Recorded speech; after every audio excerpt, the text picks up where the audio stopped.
এর যে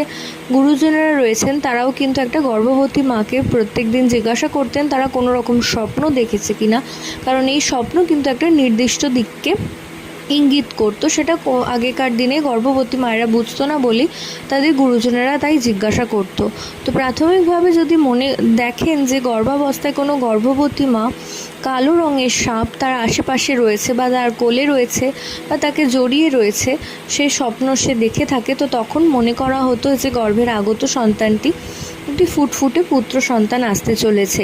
এছাড়াও যদি দেখেন যে কোনো মা গর্ভাবস্থায় পাকা আম বা কাঁচা আম যাই হোক যে কোনো রকমের আম তার গর্ভাবস্থায় স্বপ্নে দেখছে, সেক্ষেত্রেও মনে করা হতো কিন্তু গর্ভের আগত সন্তানটি একটি ফুটফুটে পুত্র সন্তান আসতে চলেছে। এছাড়াও থ্রু আউট প্রেগনেন্সিতে যদি ঝুনো নারকোল অর্থাৎ শুকনো যে নারকোল সেই নারকোলের স্বপ্ন যদি কোনো গর্ভবতী মা গর্ভাবস্থায়